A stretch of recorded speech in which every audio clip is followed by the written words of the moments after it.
एक छोटे से गांव में रामलाल नामक एक गरीब किसान अपनी पत्नी सुमन और अपने बेटे किशन के साथ रहता था। एक दिन रामलाल। अरे ओ धरती माँ, तेरा कर्ज चुकाना तो मुश्किल है, पर तेरी गोद में जो अनाज उगता है वो मेरे बच्चों का सहारा है। चाहे लाख मुसीबतें आए, मैं हार मानने वालों में से नहीं। तभी रामलाल का दोस्त रघु उसके पास आता है।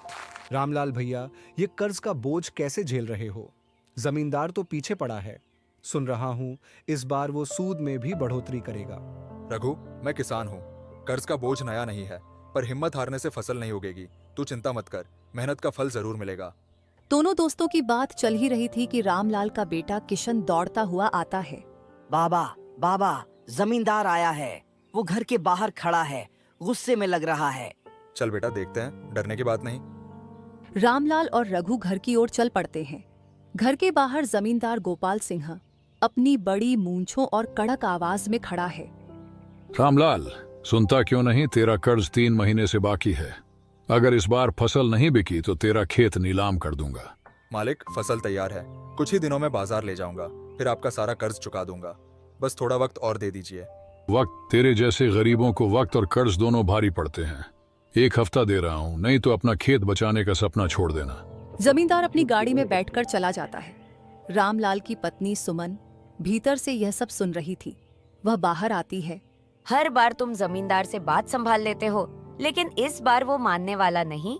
क्या होगा अगर खेत चला गया तो? सुमन, चिंता मत करो। खेत हमारा जीवन है। इसे बचाने के लिए मैं हर मुमकिन कोशिश करूंगा। भगवान पर भरोसा रखो। अगले दिन रामलाल अपने खेत पर काम करने में जुट जाता है। उसकी मेहनत और दृढ़ संकल्प साफ झलक रही थी। रघु भी उसकी मदद करता है। रामलाल भैया, फसल तो अच्छी लग रही है। बस भगवान ने बारिश का साथ दे दिया तो सब ठीक हो जाएगा। हाँ रघु, धरती माँ कभी हमें खाली हाथ नहीं लौटाती। मेहनत का फल जरूर मिलेगा। तभी गांव के सरपंच हरिया काका खेत के पास आते हैं। रामलाल, सुना है जमींदार ने तुझे फिर धमकी दी है। बेटा, ऐसा ना हो कि उसकी चालाकी से तेरा खेत चला जाए। काका, मुझे पता है जमींदार कितना लालची है, लेकिन ये खेत मेरे बच्चों का भविष्य है। मैं इसे किसी भी कीमत पर बचाऊंगा। अगर जरूरत पड़ी तो पूरा गांव तेरे साथ खड़ा होगा। तू अकेला नहीं है। हरिया काका की बात सुनकर रामलाल के चेहरे पर हल्की मुस्कान आ जाती है।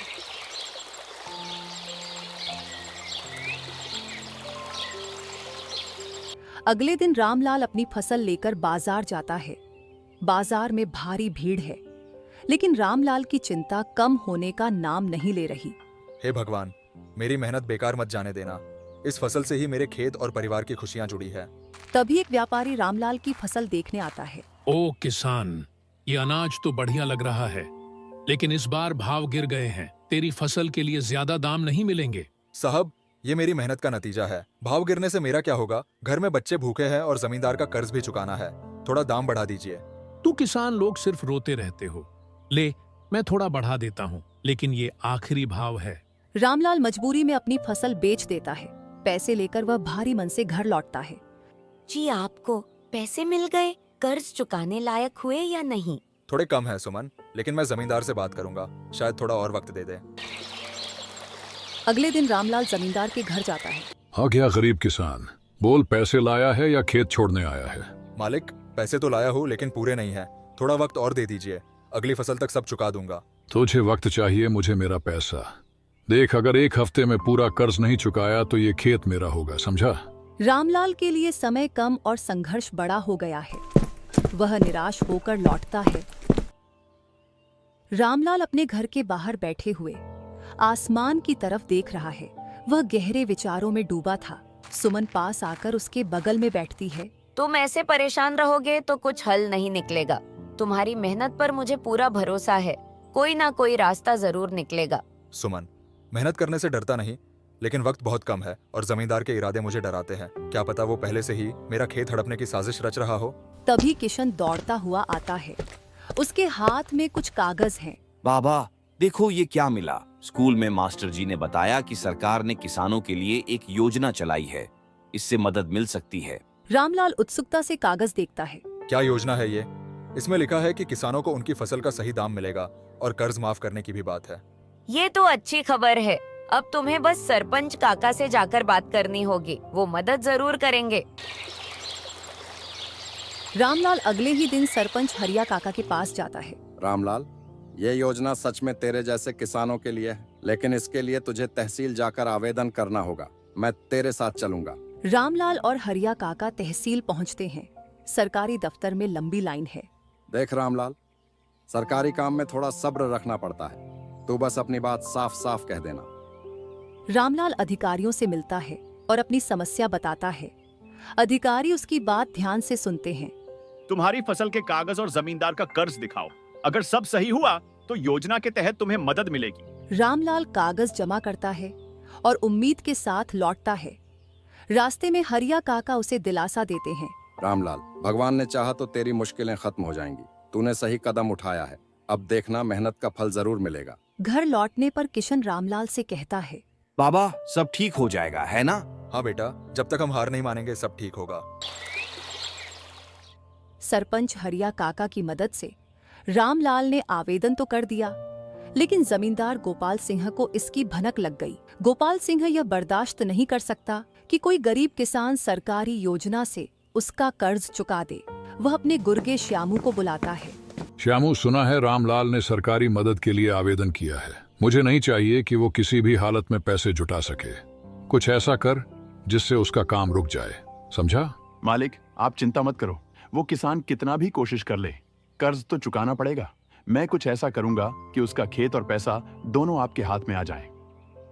श्यामू गांव में अफवाह फैलाना शुरू कर देता है कि सरकारी योजना में घोटाला हो रहा है और गरीब किसानों को कुछ नहीं मिलेगा।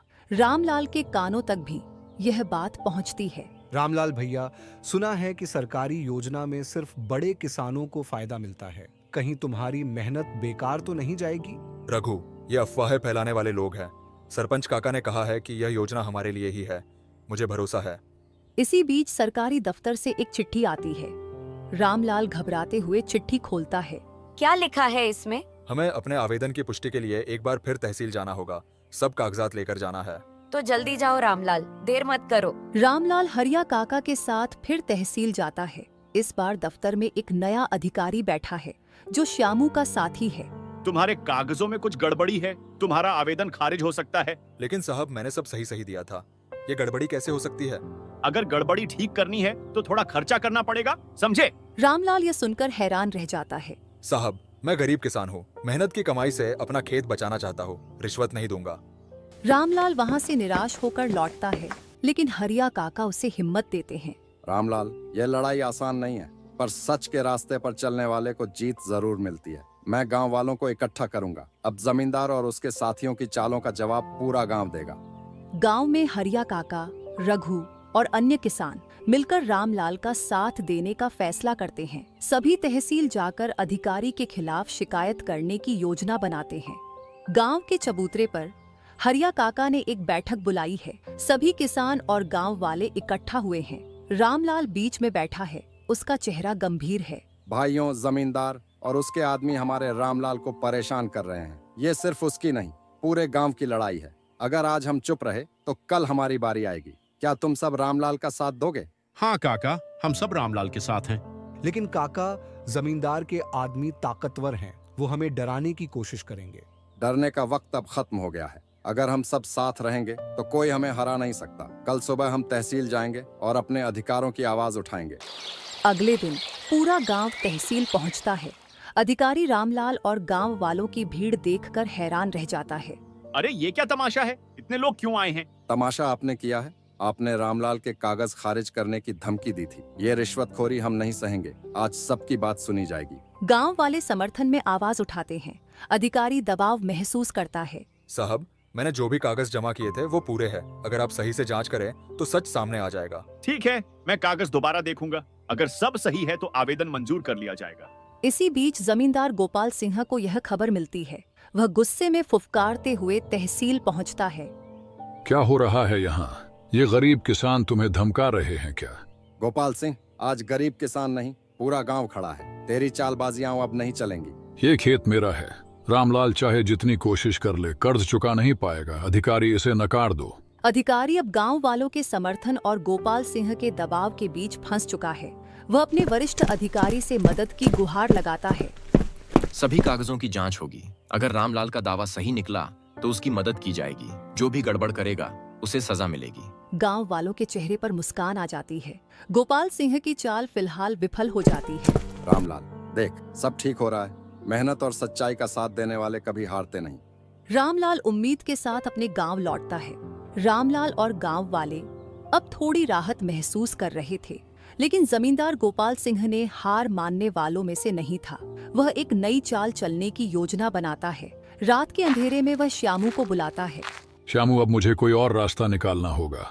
ये रामलाल और उसके गांव वाले ज्यादा बहादुर बन रहे हैं। कल सुबह उसके खेत में आग लगवा दे। जब खेत ही नहीं रहेगा तो कर्ज चुकाने की बात ही खत्म हो जाएगी। ठीक है मालिक, सुबह होते ही सब काम पूरा कर दूंगा।